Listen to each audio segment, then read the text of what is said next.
하나님 말씀 갈라디아서 6장입니다. 14절부터 18절까지 갈라디아서 6장 14절부터 18절입니다. 신약성경으로 309쪽 저관절식 교대로 봉독합니다. 그러나 내게는 우리 주 예수 그리스도의 십자가 외에 결코 자랑할 것이 없으니 그리스도로 말미암아 세상이 나를 대하여 십자가에 못 박히고 내가 또한 세상을 대하여 그러하니라.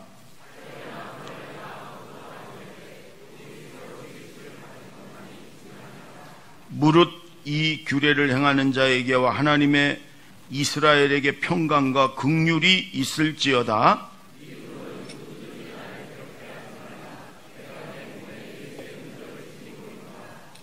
다 같이 형제들아,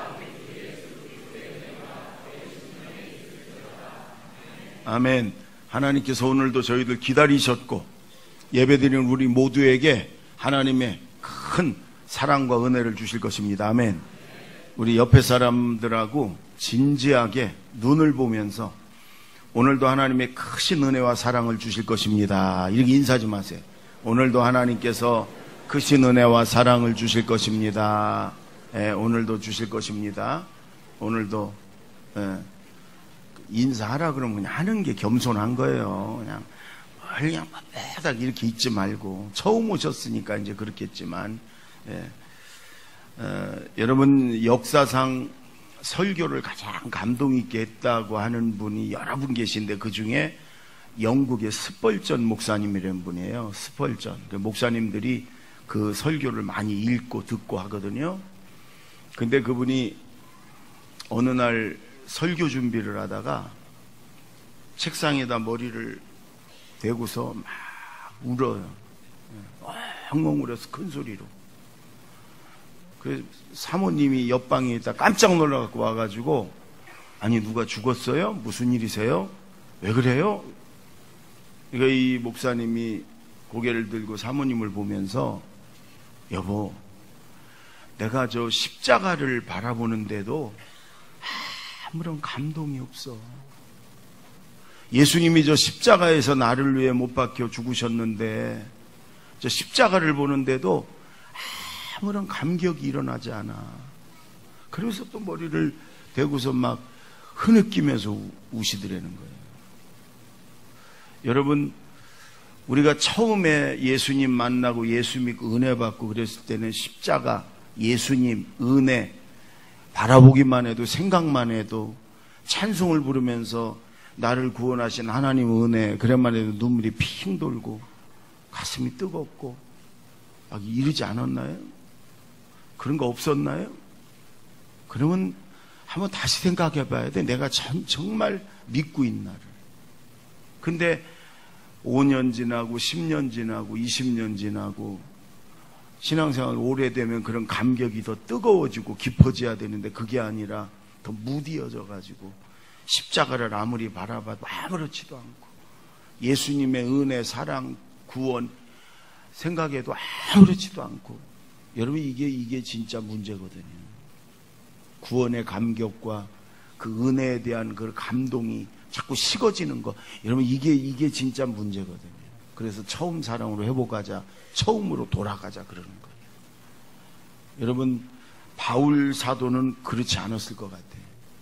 바울은 날마다 성경에 보면 나는 십자가만 나는 자랑한다. 십자가만 자랑한다. 십자가만 자랑한다. 늘 나를 구원해 주신 십자가만 자랑한다.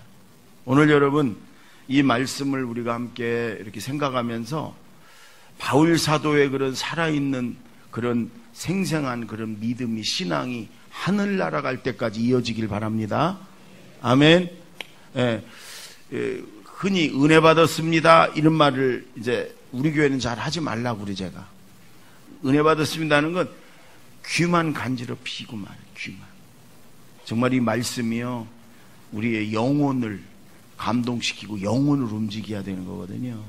그래서 오늘은 마음으로, 영혼으로 이 말씀을 좀 새겨넣는 시간이 여러분 되길 바랍니다. 아멘. 14절 다 같이 읽습니다. 시작. 그러나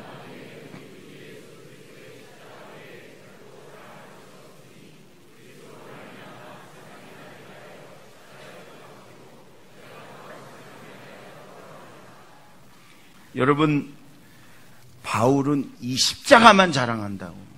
나는 건 자랑하지 않겠다. 왜? 바울이 자랑할 것이 없어서요? 아닙니다. 바울은 자랑할 게 많아요.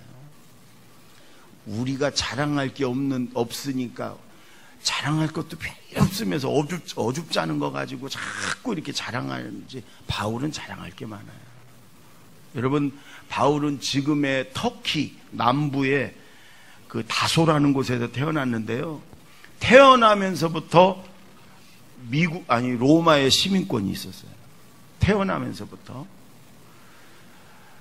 여러분, 이스라엘 중에 몇 집 안 돼. 태어날 때부터 로마의, 당시 전 세계를 지배했던 로마의 시민권이 있다는 건 엄청난 가문이에요.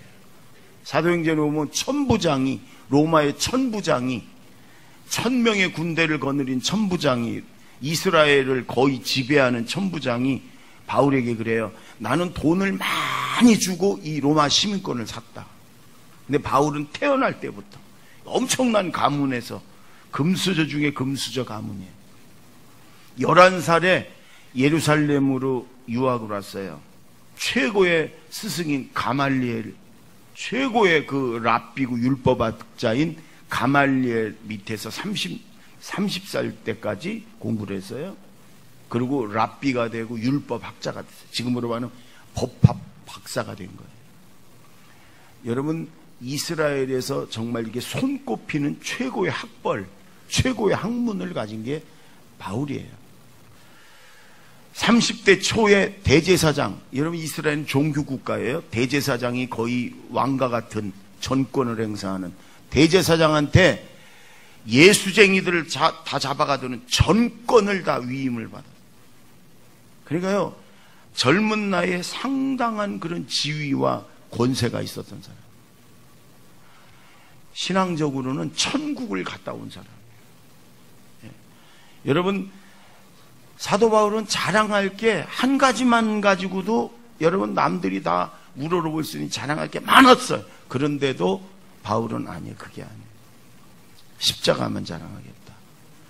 나를 구원하신 하나님의 은혜, 십자가만 자랑하겠다. 여러분, 바울은 예수 믿기 전에 그게 올바른 건 줄 알고 예수 믿는 사람을 핍박했잖아요. 하나님에 대한 그게 열심인 줄 알고 막 핍박했어요. 근데 예수님이 찾아와서 사울아 왜 나를 핍박하느냐? 주여 니시오니까 나는 네가 핍박하는 예수다. 그 예수님 만나고부터는 180도로 바뀌었잖아요. 근데 바울이 생각할 때 이런 거예요.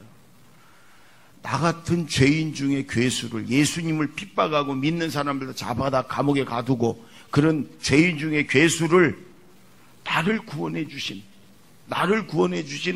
그 예수님의 은혜, 그것만 생각하면요 뭐 말로 다 할 수 없어. 그래서 나는 나를 구원하신 십자가만 자랑하겠다. 십자가만.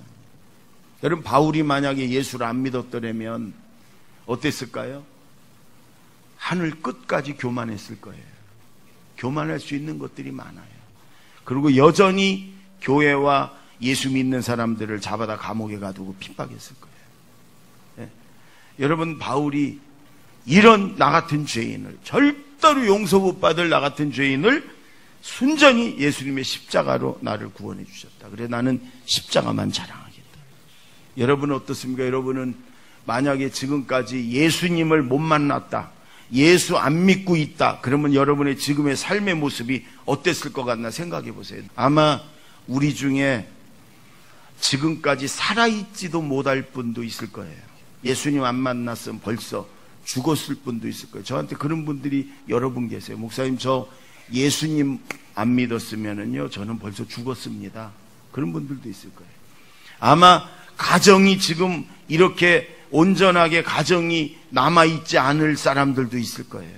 벌써 가정이 다 어려움을 당했을 사람들도 있을 거예요.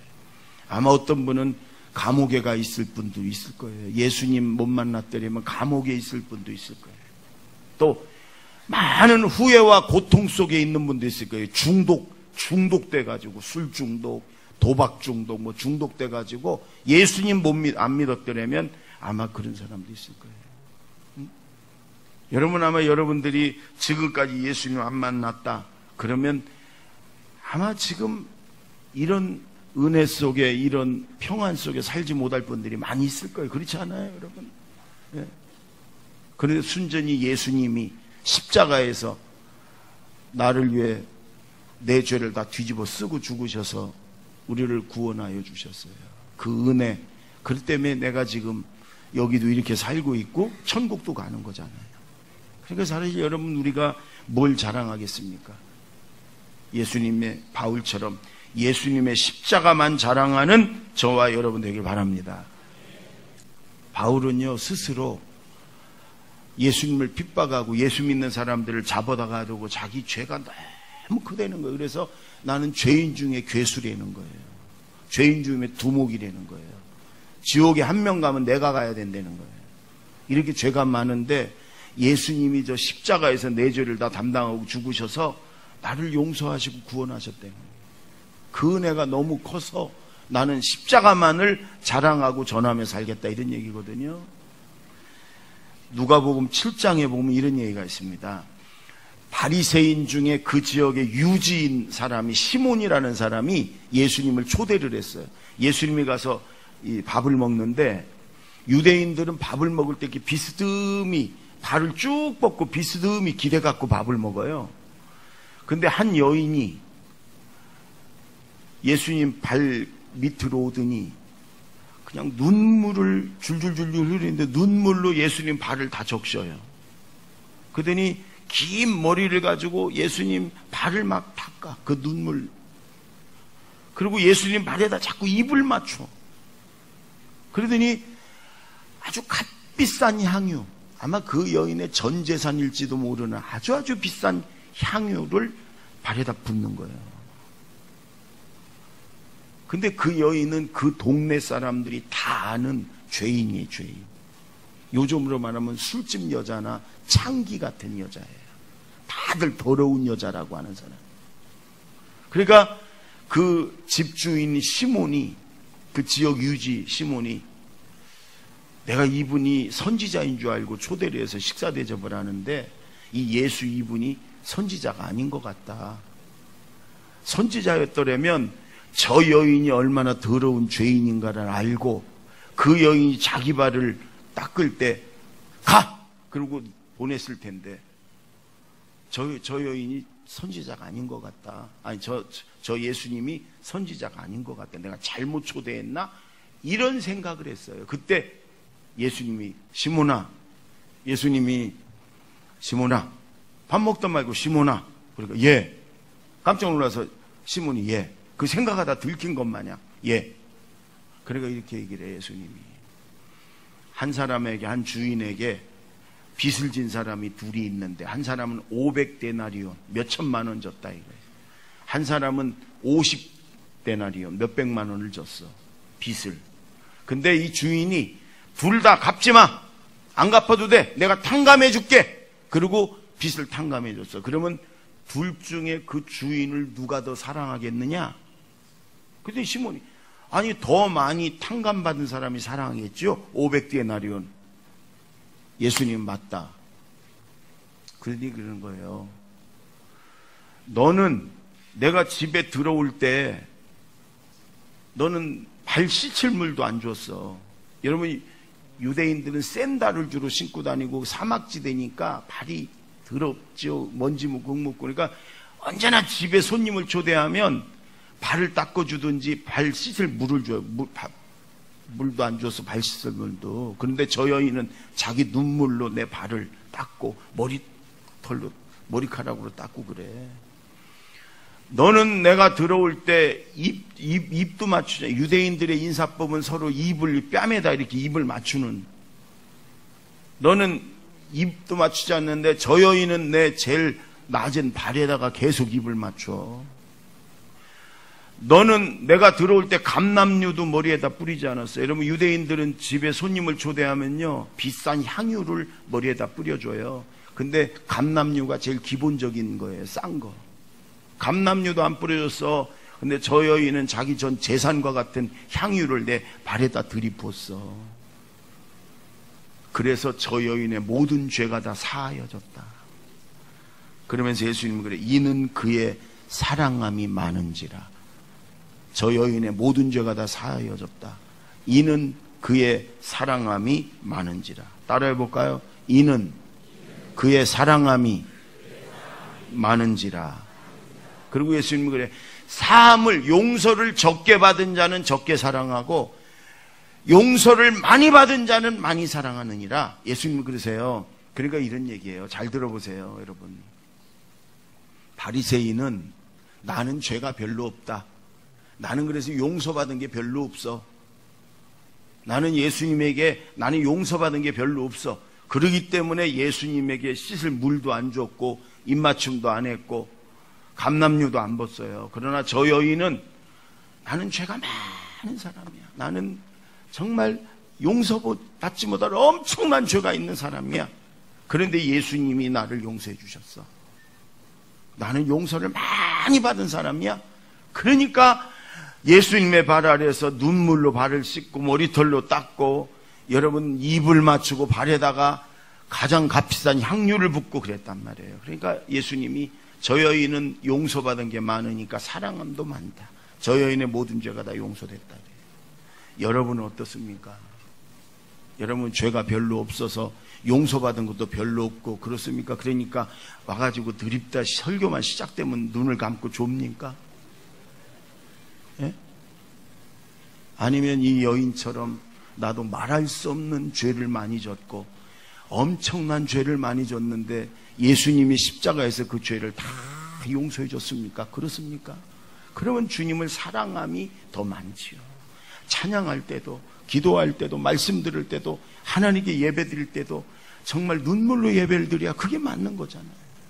십자가만 바라보면 내 엄청난 죄를 다 짊어지고 저기서 죽으신 예수님의 은혜 때문에 눈물이 핑 돌고 막 가슴이 뜨겁고 이래야 정상이잖아요. 바울은 그렇다는 얘기예요. 그렇다는 얘기예요. 여러분, 바울처럼 내가 정말 용서받을 수 있는 엄청난 죄를 예수님이 십자가에서 내 죄를 담당하고 죽었기 때문에 나는 십자가만 자랑하겠습니다. 이 고백이 저와 여러분의 고백이 되길 바랍니다. 아멘. 들어쓰심이라는 책이 있거든요. 안차노 선교사라는 분이 쓴 건데 케냐 마사이족의 그 위험한 마사이족 선교사예요. 근데 이 안차노 선교사가 어릴 때 가난해가지고 아버지가 탄광 광부였습니다.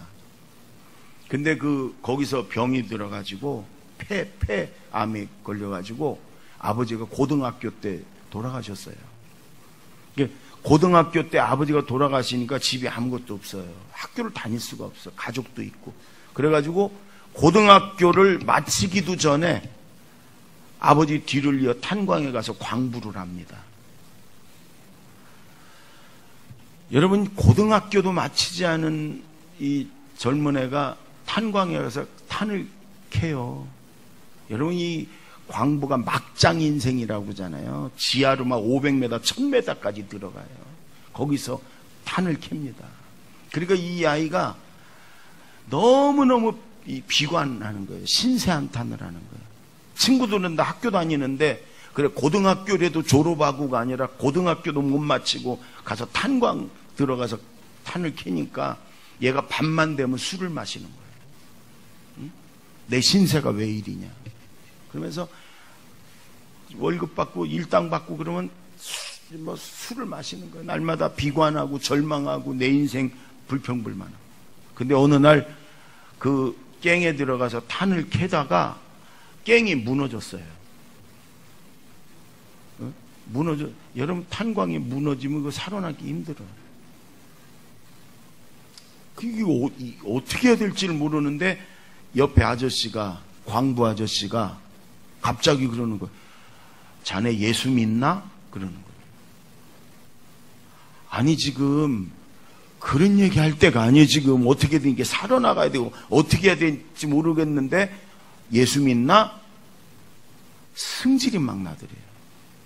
안 믿어요! 소리를 꽥 질렀대. 지금 그런 얘기 할 때가 아니다 이거지. 근데요, 광부 아저씨가 그러더래요. 자네 내 말 잘 들어. 아주 진지하게. 자네 내 말 잘 들어. 나는 몇십 년 동안 이 광부 생활한 사람이야. 내 경험으로 볼 때 우리는 여기서 살아나가지 못해. 우린 여기서 죽어야 돼. 그러면서 그러더래요. 그런데 사람은 죽으면 끝이 아니야. 영혼이 있어. 동물하고 달라. 우리 둘은 천국 아니면 지옥 가야 돼 이제. 그러면서 이 복음을 전하더래요. 지금도 늦지 않았어. 지금도 자네 늦지 않았어. 지금이라도 자네 모든 죄를 짊어지고 십자가에서 죄값 치르고 피 흘려 죽으신 그 예수님을 자네가 믿고 그 예수님을 영접하면 자네 나와 같이 천국에 갈 거야. 그러면서 지금이라도 자네 예수 믿게, 예수님 영접하고 천국 가자. 막 진지하게 그 얘기를 하시는데 믿져야 본전이지. 그래가지고 그래요, 예수 믿을게요 그랬대요. 그래서 그럼 나 따라서 기도해. 그런데 거기서 영접 기도를, 예수님 나는 죄인입니다. 내가 예수님을 믿습니다. 예수님이 내 죄를 대신 짊어지고 십자가에서 죽으심을 내가 이제 믿습니다. 예수님 나의 구주이십니다. 예수님 믿고 천국 가겠습니다. 예수님 나의 죄를 용서해 주세요. 이렇게 그 광부 아저씨가 따로 사는 대로 따로 하는데 거의 끝마칠 때쯤 되니까 막 통곡이, 막 눈물이 쏟아지면 통곡이 나오더래요. 그게 뭐냐면 고등학교도 졸업 못하고 그 어두운 데 가서 탄광 강부 생활을 하는데 그래 이렇게 죽기까지 해야 된다니까 막 억울하고 분한 마음도 있고, 그런데 예수님이 내 죄를 다 짊어지고 십자가에서 피 흘려 죽어주시고 이 말씀을 하는데, 그래 내가 죄인이지. 내가 나이는 얼마 안 돼서도 어마어마한 죄를 졌지. 그 죄를 예수님이 다 십자가에서 내 대신 죽었구나. 그리고 용서해 주는구나. 이 생각을 하니까 또 막 감사해서 막 눈물이. 그래서 여러분 그 영접 기도하다가 막 통곡을 하면서 막 울었답니다. 그러다 기절했어요. 그리고 깨어났는데 병원인 거예요. 눈 뜨자마자 그 아저씨를 찾았어요. 그 아저씨는 죽었어요. 그 깽 안에서 죽었어요. 얘는 젊으니까 좀 더 참았던 것 같아요. 그 얘기를 듣는 순간 눈물이 줄줄 흘리면서 그래요. 나를 살리고 아저씨가 돌아가셨구나. 나를 살리고. 그때부터 열심히 예수 믿고요. 교회 나가 은혜 받으니까 신학교도 가고요. 그리고 선교사로 케냐, 제일 위험하다고 하는 마사이족 거기를 가서도요 목숨 걸고 복음을 전하고 일을 하는 거예요. 왜? 나를 구원해 주신 예수님의 은혜, 그 다음에 나를 살리고 나에게 복음을 전해주고 죽어간 그 아저씨 생각해서 목숨 걸고. 여러분 그 마사이족 안에 44개의 유치원을 세웠고요, 24개의 교회를 세웠고요, 초등학교, 고등학교도 많이 세웠고요. 마사이족이, 아프리카에 흩어진 마사이족이 그 사자도 때려잡는, 사자가 마사이족 냄새만 보면 도망친다는 마사이족이거든요. 아프리카에 35만 명이 있답니다. 그 35만 마사이족이 전체가 이 안찬호 선교사를 명예 대추장으로 세웠어요. 어마어마한 일을 했어요. 근데 이 안찬호 선교사는 그래요. 항상 이 책에다도 이렇게 써놨어. 주님께서 너무나도 무능하고 우둔한 저에게 구원을 주시고 사명을 주셨습니다. 저는 예수 그리스도의 십자가 외에는 정말 자랑할 게 없습니다. 이렇게 고백을 해요. 여러분, 정말로 하나님을 만나고 예수님의 은혜를 경험하고 정말로 예수님이 내 죄를 대신 짊어지고 십자가에 죽으셨고 정말 엄청난 내 죄를 다 예수님이 십자가에서 담당하시고 나를 용서해 주셨다, 이걸 믿고 제대로 예수님을 만난 사람은 다 이렇게 고백해요. 나 잘난 거, 어줍잖은 거 자랑하지 않아요. 정말 용서 못 받을 내 죄를 주님이 저 십자가에서 용서해 주셨습니다. 엄청난 죄를 저 예수님이 십자가에서 다 내 대신 죗값 치르고 피 흘려 죽으셨습니다. 그래서 나는 모든 것이 주님의 은혜요, 십자가만을 자랑할 수밖에 없습니다. 이게 제대로 예수 믿는 사람의 고백이에요. 저와 여러분이 이렇게 바울처럼 십자가만을 자랑하는 저와 여러분 되기 바랍니다. 아멘. 여러분, 그리고 바울이 또 하나 고백이 뭐냐면, 그리스도로 말미암아 세상이 나를 대하여 십자가에 못 박히고 내가 또한 세상을 대하여 그러하니라. 예수님 때문에 이 십자가에다가 세상이 나를 대해서도 못 박혔고 나도 저 세상에 대해서 못 박혔다는 거예요. 여러분, 이 세상이 뭐냐? 요한일서 2장 15절 16절 다 같이 읽습니다. 시작. 이 세상이나 세상에 있는 것들을 사랑하지 말라. 누구든지 세상을 사랑하면 아버지의 사랑이 그 안에 있지 아니하니라. 모든 것이 육신의 정욕과 안목의 정욕과 이생의 자랑이니 다 아버지께로부터 온 것이 아니요 세상으로부터 온 것이라. 여기서 세상이라는 건 세상에서 오는 저 육신의 정욕, 꼭 하려고 그러면 꺼버려. 세상에서 오는 육신의 정욕, 눈으로 보는 안목의 정욕, 또 이 세상의 이생의 자랑, 이런 것들을 세상이라고 그런 거거든요. 이런 세상을 바울은 다 못 박았다. 세상을 바라보는 나도 못 박았다. 나는 이제 흔들리지 않는다. 여러분, 이런 얘기예요. 어느 교회 성도님이 술을 너무 먹어가지고 간이 막 녹아내려, 장기가 녹아내려갖고 병원에 입원했어요. 목사님이 가서 잠깐 설교하고 기도해 줬어요. 의사도 신통한 말을 안 해. 너무 술을 많이 먹어서 이게 막 장기가 녹아내려가지고. 근데 이 성도님이 그러는 거예요. 목사님, 술이 원수입니다. 술 때문에 이렇게 됐습니다. 나 술 때문에 죽게 됐습니다. 술이 원수입니다. 그때 목사님은 그랬어요. 성도님, 아닙니다. 술이 원수가 아닙니다. 술을 좋아하고 술이라면 미치는 성도님의 마음이 원수입니다. 예수님의 십자가에다 술을 못 받겠습니까? 술이라면 미쳐, 그냥 술이라면 절제 못하고 술을 너무너무 사랑하고 좋아했던, 술만 보면 그냥 쫓아갔던 성도님의 마음을 못 박아야지요. 그렇죠, 여러분? 술이 원수가 아니에요. 어떤 사람은 또 술이 원수라 술을 그냥 다 맛이 없애버린다네. 술을 좋아하는 그 마음이, 술만 보면 졸졸 따라가는 그 마음이 여러분 원수지요. 그걸 못 박아야지. 어떤 권사님이 집에 멀쩡한 테레비를 부셔버렸어요. 그 목사님이 전화했어요. 왜 테레비를 부셨냐고. 그랬더니, 목사님, 테레비가 원수입니다. 연속극 시간만 되면 나는 아무것도 못해요. 그거 안 틀으면 아무것도. 그래 새벽 기도를 못 가요. 드라마 때문에. 테레비가 원수예요. 이미 부숴버린 거 어떻게. 그래서 목사님은 그랬어요. 권사님, 잘 들으세요. 테레비가 원수가 아니에요.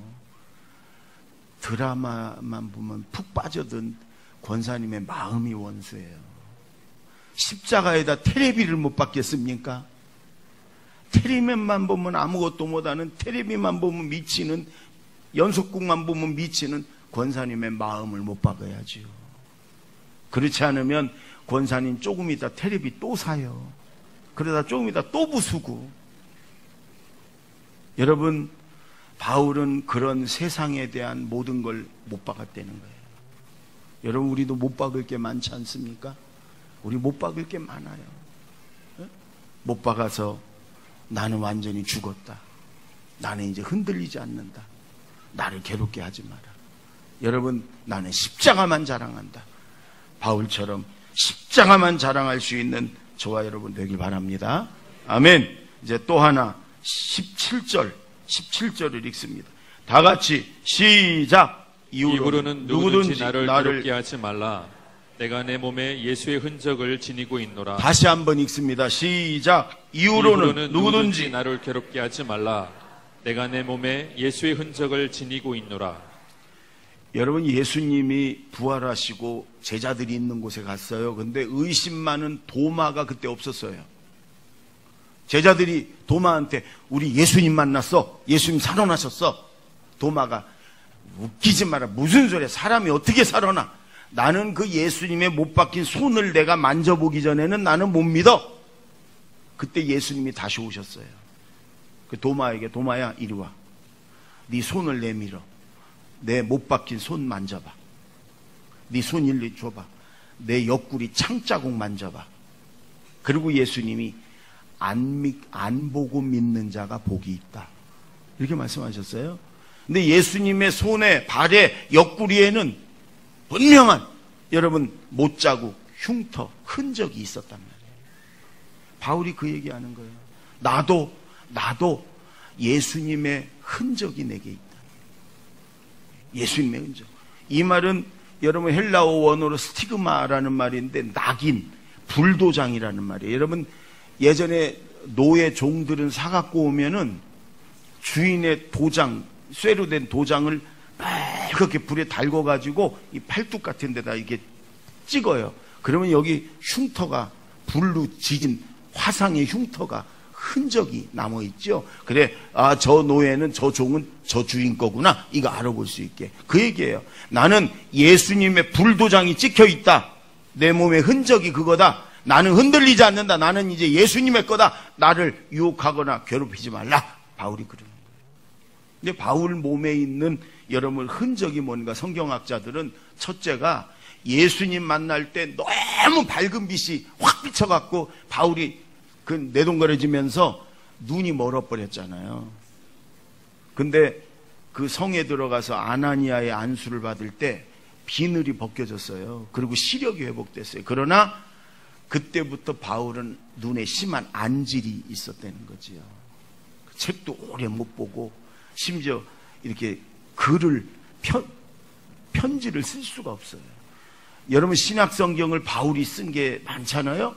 그런데 바울이 직접 쓰지 않았어요. 대피를 하는 사람이 있어요. 이 안질 때문에. 항상 옆에서 바울이 불러주면 대신 쓰는 사람이 있었어요. 이게 바울에게는 예수님 만난 흔적이죠. 또한 바울은 복음 전하면서 많이 맞았어요. 고린도서 11장에 보면 유대인들은요 40대를 맞으면 죽는다고 생각했어요. 죽는다고. 아, 그럼 우리 같은 사람은, 우리 한국 사람은 아마 40대를 때리면 죽는다 그러면 한 10대나 심하면 한 20대 때리고 말겠죠. 근데 유대인들은 40에 한 대 감한 매를 때려요. 39대까지 때려요. 그러니까 그냥 숨만 붙어 있을 때까지 때리는 거예요. 거의 죽이는 거예요. 그거를 바울 사도가 5번을 맞았다고 고백을 해요. 뭘 잘못해서요? 아니, 전도하다가. 그 다음에 태장을, 몽둥이로 맞는 태장을 3번이나 맞았고요. 복음 전하러 가느라고 배 타고 가다가 배가 깨져가지고 3번이나, 한 번은 일주일 동안 배에 둥둥 떠다녔고요. 바울은 온몸에 여러분 흉터가 여러분 불로 도장을 찍은 화상 같은 이런 흔적들이 있었어요. 여러분 한번 생각해 보세요. 여러분 예수 믿으면서 예수님 때문에 여러분 생겨난 흔적이나 여러분 상처나 흉터 있습니까? 근데 이게 꼭 몸에 있는 흉터나 이런 걸 말하는 게 아니에요. 예수 믿으면서 생긴 습관, 또 변화된 열매들, 이런 걸 말해요. 우리 교회 제가 예전에 제자 훈련하는데 남자 집사님 한 분이 그래요. 목사님, 저는요 누구한테 지기 싫어하고 성격이 나는 세고 강해가지고 누가 나한테 욕을 한마디 했다, 누가 나를 한 대 때렸다, 누가 나한테 손에 입혔다 그러면 저는 반드시 복수합니다. 그것도 몇 배로 복수를 해줘야 나는 잠이 오지, 그러지 않으면 난 마음이 풀리질 않았었어요. 그런데 예수 믿고 나니까 누가 나를 힘들게 하고 욕을 해도 참게 되더라고요. 참게 되더라고요. 복수하지 않고. 그런데 이렇게 얘기를 해요. 그런데 제가 예수님을 만나고 은혜를 받고 나니까 나를 힘들게 하고 나에게 손해를 입히는 사람을 기도하게 되더라고요. 불쌍히 여겨지고 그 사람을 위해 기도하게 되더라고요. 이게 여러분 예수의 흔적이에요. 이게 예수의 흔적이에요. 저는 한 주간 흔적을 많이 생각했어요. 일주일 내내 생각했어요. 그래서 제 일단 몸에 예수 믿고, 제가 60년을 예수 믿고 30년을 목회를 했잖아요. 그러니까 내 몸에 예수님의 무슨 흔적이 있을까? 아무리 봐도 없어. 야고보는 얼마나 많이 무릎 꿇고 기도했는지 무릎이 낙타 무릎처럼 딱, 저도 무릎을 봤더니 하나도 없어, 굳은 살이. 왜냐하면 기도를 해도 여러분 방석 위에서 했으니까 아무리 찾아봐도 없어. 몇 년 전에 중국의 병원에 가고 중풍 안 걸리게 여기 수술한 요거밖에 없더라. 그래도 찾아봤어요. 그랬더니 제가 24년 전에 우리 교회 시작했을 때는요, 흰머리가 하나도 없었어요. 새치도 없었어. 근데 흰머리가 지금은 머리를 덮었어요. 왜냐? 설교 준비. 저는 설교 준비하는 게 제일 힘들어요. 목요일, 금요일은 제가 아주 초죽음이 돼. 설교 준비하느라. 그래서 이 흰머리가 생긴 거예요. 굳이 흔적이 있기 때문에 이런 거밖에 없었죠. 그리고 4시 반이 되면 눈이 떠지는 거. 새벽 기도하기 위해서 4시 반이 되면 눈이 떠집니다. 그런 정도의 흔적이에요. 그래서 제가 일주일 내내 흔적을 생각하다가, 나는 그래도 행복한 목회자구나. 난 그래도 바울처럼 막 예수 믿다 얻어맞고 복음 전하다 얻어맞고 고생하고 이러진 않았구나. 너무너무 감사하면서도 죄송하더라고요. 여러분에게 무슨 흔적이 있어요? 미국의 LA에 목회하는 정용치 목사님이라는 분이 계시거든요. 이분이 한국에 있을 때 강화도에서 조그만 시골교회에서 목회를 했어요. 한겨울이 되면 이분은 새벽 기도 때 1시간 일찍 일어나가지고 나무 더미를 가져다가 난로를 떼요. 1시간 전에. 그래서 성도들이 새벽 기도 1시간 후에 오면 후련해지도록, 성도들이 추운 겨울날 새벽 기도 와서 교회 안까지 그냥 싸늘하면 안 되잖아요. 그러니까 시골 교회니까 나무 한 담이 갖다가 불을 때 갖고 훈훈하게 교회를 데펴. 근데 어느 날 그렇게 한 더미를 갖고 와서 이제 난로 위에다 놓고 불을 붙여가 불이 활활 타는데 거기 총알이 하나 숨겨 있었더라는 거예요. 총알이 6.25 때 남아 있던 건지 뭔지 모르겠는데 총알이 하나 그 나무 더미 속에 있다가 불이 타니까 이게 총 쏜 것 마냥 위로 탁 튀어오르는데 그게 목사님 눈을 맞춘 거예요. 그래 그냥 쓰러져 가지고 실려가서 이제 치료를 했는데 그때부터 눈이 하나 실명이 됐어요. 지금도 눈이 하나 없는. 그런 얘기를 들으면 성도들이 다 원래부터 그분은 사랑이 많은 분이라 존경하고 성도들의 사랑을 많이 하는 목사님이에요. 근데 그분은 분명히 여러분이 성도 사랑 목회하다가 여러분이 분명한 흔적이 있잖아요. 눈이 하나 실명이 돼요. 네. 여러분 예수 믿으면서 주님을 위해서 고난당하고 복음을 전하고 봉사 충성하면서 얻은 어떤 흔적이 있습니까? 어떤 열매가 있습니까? 나는 예수 믿고 이런 흔적이 있다. 나는 예수님을 위해 이런 흔적이 있다. 어떤 흔적이 있습니까? 여러분 지금부터라도 우리가 예수님을 믿으면서 주님을 위해 우리가 봉사하고 기도하고 전도하고 섬기고 그러면서 여러분 이런 예수의 흔적이 저와 여러분이 있길 바랍니다. 그래 어디 가서도 나는 십자가만 자랑하고 내게 예수의 이런 흔적이 있다. 이렇게 당당하게 고백할 수 있는 저와 여러분이 되십시다. 기도하겠습니다.